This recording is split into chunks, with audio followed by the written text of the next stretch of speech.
Bonjour ma reine, bienvenue. Aujourd'hui, on va parler de prise de conscience.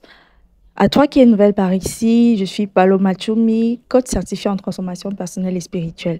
J'aide une femme abondante qui s'ignore à guérir, rayonner et atteindre son plein potentiel. Alors oui, c'est le premier podcast après le Weekend Harmonie Acte 2, mais c'est un podcast qui profite à tout le monde.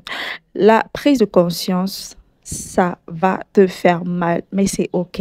C'est ça le titre de notre partage du jour. Et je suis sur le point de te donner des clés qui vont te propulser, qui vont t'aider à tenir sur le chemin de ta guérison et de ta transformation. Alors, moi personnellement, dans ma croissance, il y a des choses que je voulais. Peut-être tu vas t'identifier à cette partie de mon histoire. Il y a des choses que je voulais et avec le temps, je me suis vite rendu compte que dans ma réalité, j'avais pas ça. En fait, je suis retombée des nues, quoi. Par exemple, j'avais ce désir d'avoir mon premier enfant à 20 ans, ce qui n'est pas le cas jusqu'à aujourd'hui, où j'en ai plus, je n'ai pas encore 30 ans, mais je suis loin des 20 ans que j'avais auparavant, ok? Donc, je suis retombée dans ma réalité. Je me disais, voilà, à cet âge aussi que j'ai aujourd'hui, je serais peut-être je sais pas moi, responsable communication dans une très grosse multinationale. J'aurais ci, j'aurais ça, je serais tranquille, je pourrais, voilà, réaliser mon rêve de mettre mes parents à l'abri du besoin et tout. Et je suis retombée des nues dans ma réalité parce que, voilà, je n'ai pas encore pu accomplir ces choses, mais déjà, j'ai pu réaliser sur le chemin que certaines de ces choses n'étaient pas rattachées à ma vie. Et certaines de ces choses que je désirais n'étaient pas rattachées à ma vision future, à la vision future que Dieu a mis dans mon cœur. Ça s'accompagnait de cela. Mais par exemple, le plan de carrière, par exemple, je ne sais pas moi, les désirs qui n'était que futile. Aujourd'hui, je n'ai plus le même niveau de désir. Mes désirs sont portés ailleurs et voilà, ce n'est pas l'objectif ou le sujet du jour. C'est l'objectif ou le sujet du jour, c'est de te faire d'abord réaliser que peut-être il y a ces choses-là que tu voulais aussi et que jusqu'à aujourd'hui tu n'as pas et ça te stresse. Aucun des souhaits que j'avais là ne se sont vraiment accomplis, nous s'était vraiment accompli. Et dans ma tête, c'est que je n'étais pas là où je suis supposée être dans ma vie. Dans ma tête, je n'étais pas là où je suis supposée être aujourd'hui. Ça, c'était hier. Ça, c'était le mois d'hier. Ce n'est plus le moi qui parle aujourd'hui et qui s'adresse à toi aujourd'hui. Celle qui parle avec toi aujourd'hui, c'est une personne différente que je m'emmène te présenter dans ce qu'elle a fait et dans ce que tu vas faire ou ce que tu peux faire pour changer la donne toi aussi. Tu sais, je suis parmi ces personnes qui aiment bien la musique parce que pour moi, la musique communique parfois plus que ce que des mots dits banalement peuvent juste communiquer, ok? Et pendant cette période où je me questionnais sur moi-même, il y a cette chanson-là qui peut paraître banale pour d'autres, mais pour moi, ça avait tout son sens. J'oublie le nom, enfin, le nom de l'artiste, c'est Tatiana Manaos. Le son, c'est You Are ou quelque chose comme ça. Baby, you are strong, you are wise. You are wise beyond a thousand reasons why. And you can be perfect, baby. Nobody's perfect, darling. No, no, no, no, there's nobody in this world like you. Donc, cette chanson dit concrètement, tu es forte, tu es résiliente. Peu importe ce que la réalité est en train de vouloir te montrer, il n'y a personne sur cette terre qui puisse être comme toi. Et cette chanson me parlait, cette chanson me permettait, voilà, de tenir sur le chemin jusqu'à ce que je comprenne les choses sur lesquelles je suis sur le point de t'expliquer. J'aimerais ce matin que ce que tu écoutes soit ce déclencheur. Je voudrais te permettre, voilà, d'ouvrir enfin cette porte du prochain niveau de ton potentiel. Est-ce que tu comprends? Ouvrir cette porte du prochain niveau de ton potentiel. Parce que j'ai compris avec le temps que nous vivons peut-être des émotions et des situations variées et différentes, mais les états d'être et les émotions restent très souvent communs.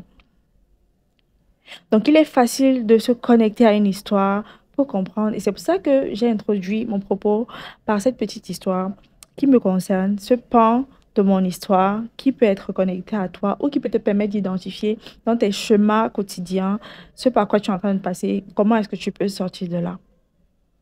Voilà pourquoi je m'en vais te révéler trois vérités qui sont pour toi une sorte de secours ou une porte de sortie. C'est comme cette clé-là, voilà, pour créer une sortie mentale, pour créer une sortie qui t'ouvre la voie vers ce potentiel illimité. La première clé que tu dois noter est que tu es exactement où tu dois te trouver actuellement. Oui, écoute, j'ai pas dit que ce que je vais te partager comme vérité, c'est facile à dire. Ces vérités vont t'étirer. Mais ça reste tout de même des clés qui ouvrent ces serrures-là. Donc, je disais tantôt que tu sois en train de tomber d'une falaise parce que voilà, tu as connu une succession d'échecs, que tu sois émotionnellement inapte à engager quoi que ce soit en ce moment, que tu sois en plein acheminement d'une nouvelle vie qui provoque en toi remise en question, incertitude, tu es pleinement à la place qui t'est attribuée à cet instant. Moi, tout ce que j'ai fait jusqu'à l'âge que j'ai aujourd'hui, comme erreur, connerie, ce par quoi je suis passée, leur présence m'a permis de voir en ces choses la gloire de Christ dans mon processus. J'ai compris que j'étais en réalité très insécure, dans un manque de besoins émotionnels et affectifs comblés. Je ne croyais pas en moi. Je manquais cruellement d'estime de moi-même et de confiance en moi-même. Et je n'entendais beaucoup, beaucoup plus des autres que de moi-même. En fait, je ne m'aimais pas. Quand je regarde tout ça, avec du recul aujourd'hui, je me demande en fait comment est-ce que l'enfant que je voulais là, comment est-ce que j'aurais pu aimer un être comme moi-même, autre que moi-même, alors que je ne m'aimais pas déjà moi-même. J'allais certainement faire ce que beaucoup de parents aujourd'hui, beaucoup de personnes font dans les relations aujourd'hui. Ce n'est pas que le cas des enfants, vous pouvez transposer. J'allais certainement transmettre toutes mes carences, mes insécurités, mon manque d'estime à ces enfants-là. Gloire à Dieu, les traumas intergénérationnels, j'ai décidé que ça s'arrête à mon niveau et c'est ce qui s'est passé. Ça va également se passer pour toi. En fait, je le déclare pendant que je te parle ce matin. Il y a cette chose derrière la souffrance qui est un cadeau. La souffrance et la douleur doivent en fait te quitter. Mais elles te quittent quand elles ont fini de t'enseigner. Et ces leçons vont se présenter à toi, parfois de manière brutale et douloureuse, afin de te mettre dans des situations inconfortables pour que tu puisses ressentir ce désir de changer. Oui, à la question que je te pose en ce moment, à quand alors pour moi? Ma part va arriver quand? Du coup, je te pose la question en retour. Pour toi, c'est quoi le plus difficile? Un moment retardé qui te permet d'être prête à recevoir ou alors une venue anticipée mais foirée par le manque de préparation? Je sais, la douleur, l'échec, la tristesse, la colère et tout ce que tu peux vivre et ressentir se présente parfois à toi de manière récurrente et ce même souvent sur une très courte durée, ok, te poussant parfois à un sentiment de dépression, à des pensées suicidaires et ce genre de choses. Mais tu dois changer de regard. Tu dois changer la perception que tu as de ces choses que tu vis et te dire que ils sont là, elles sont là pour te permettre en fait de mieux te connaître. Oui, de mieux te connaître. Et ton processus peut être lent, 1 an, 2 ans, 3 ans. Ça va repasser constamment sur diverses formes jusqu'à ce que toi, tu aies réussi l'épreuve.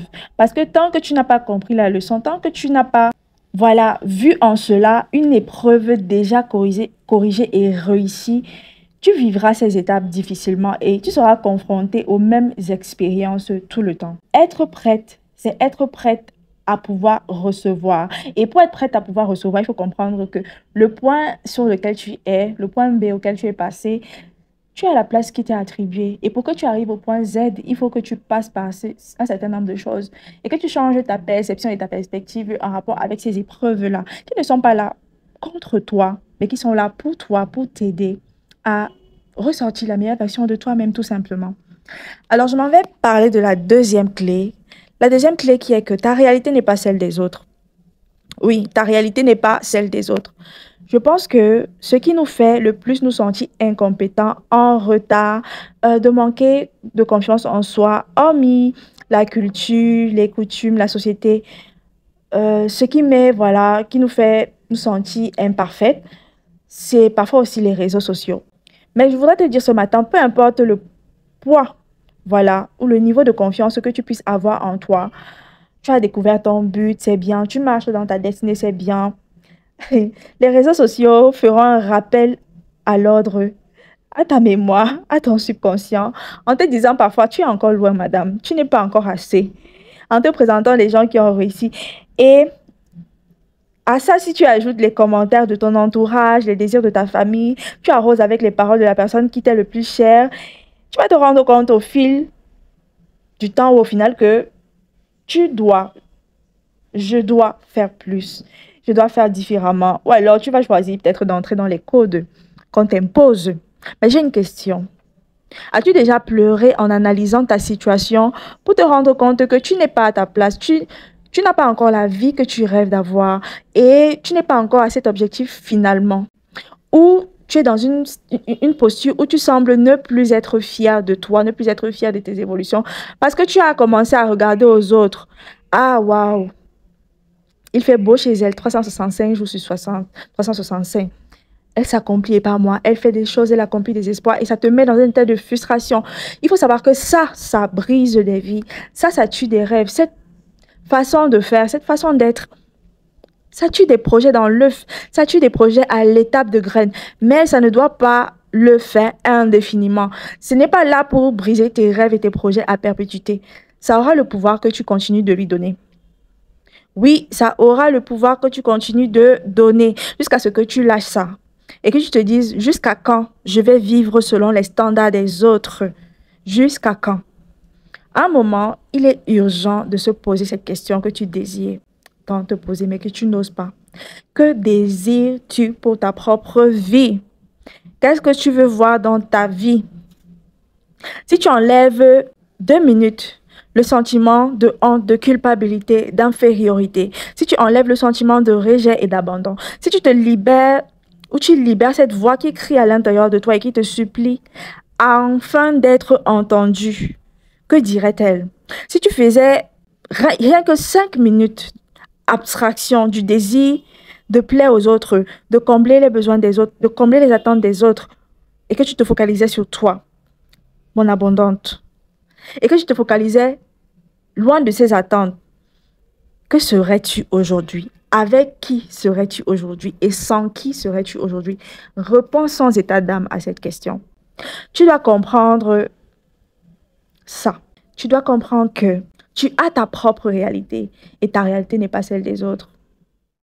Oui, lorsque tu vas actionner le processus, les gens seront choqués.